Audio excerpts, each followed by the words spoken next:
Space Alert is a challenging, real-time cooperative game from designer Vladek Fatil and Czech Games Edition. In Space Alert, players must work together to perform a dangerous data-collecting mission in a hostile area of space. You can play with 1 to 5 players, and it plays out in as little as half an hour. There's also one expansion to the game, called The New Frontier, which gives you new threat decks, new action cards, and an experience mode, which acts like a campaign system. Each game of Space Alert consists of a timed 10-minute mission, followed by about 20 to 30 minutes of resolution. If your team makes it to the end of the game's 12th time step, intact, without the ship being blown up, then you win.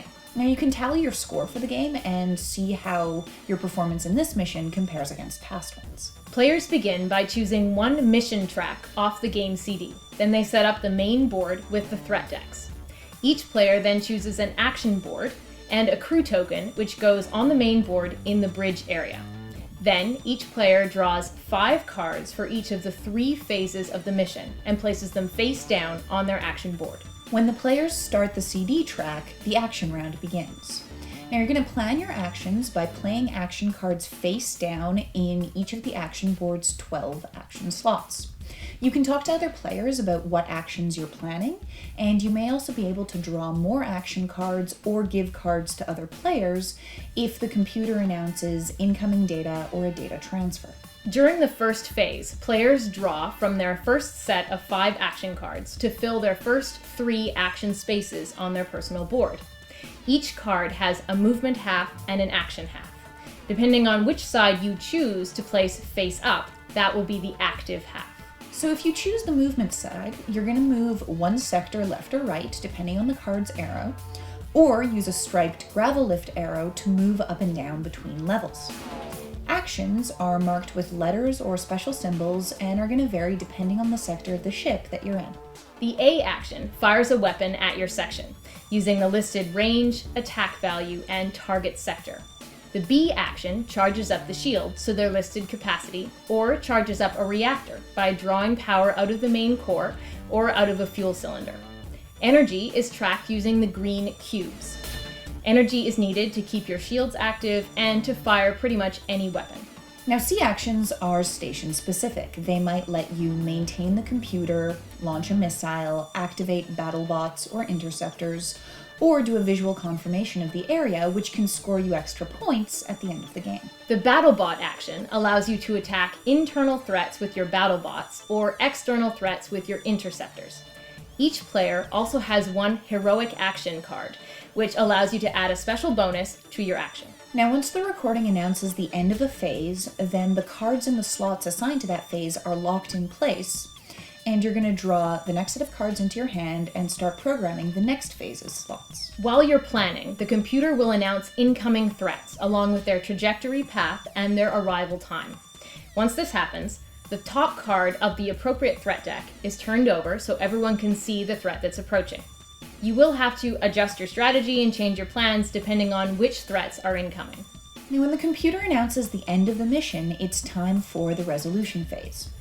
Each numbered time slot of the mission has 4 steps that are taken in sequence: threat appearance, player actions, calculating damage, and threat actions. There's a counter that moves through each of the slots for these as you complete them, and if it makes it to the end of the board, then you win. During threat appearance, all threats assigned to that time slot are placed on their trajectory path. Next, all players execute the actions that they have associated with that time slot. All actions except for A actions are resolved immediately. System malfunctions can be fixed by performing the action listed on their card, and BattleBots attack invaders for 1 red cube of damage. If a threat takes as many cubes of damage as it has hit points, then that threat is destroyed. Next, weapon damage is assigned to external threats by adding up the attack values of all of the guns that are firing at a threat, and then subtracting that threat's green shield value. At the end of this step, all of the energy cubes that were used to power laser cannons are removed from the board. Finally, all active threat tokens are moved along their trajectory path by their listed movement. If they land on a space with a letter, then they perform an attack as listed on their card. The target of the attack absorbs some of those damage cubes with shield energy. So 1 red damage cube is absorbed by 1 green energy cube, and then the energy cube is removed from the board. Any damage beyond that is tracked through damage tokens, which are turned over to reveal which systems have been damaged in the attack. If one sector takes 7 points of damage, then the ship is destroyed and everybody loses. Now, there are a number of additional factors that are going to affect the outcome of your missions, such as computer maintenance, tripping, and systems damage that we haven't gone into in detail. This game comes with a tutorial CD and a walkthrough rulebook, and I'd strongly recommend that at least one person in your group is familiar with those when you set out on your first mission.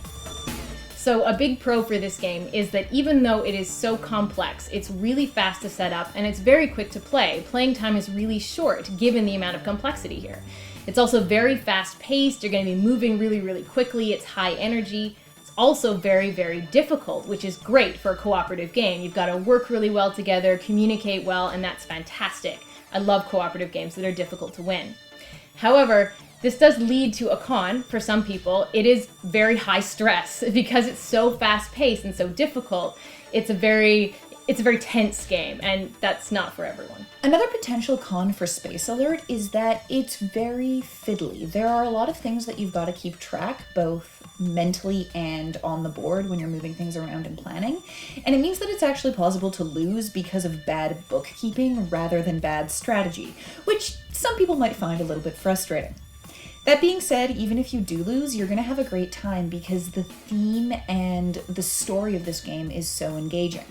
Anybody who's played Galaxy Trucker is going to recognize the world of Space Alert, and there are some really neat tie-ins between those games that are a lot of fun to find.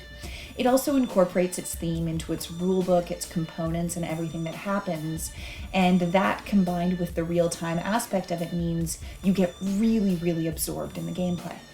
It's also got a huge amount of replay value, both from the variety of threats that can come up, the large number of missions that can come in, and the fact that you're going to get a lot of different group dynamics just by playing this game with a number of people because it's so intensely cooperative. So you can keep playing Space Alert even many times in one night because it's so short, and you're never going to get bored.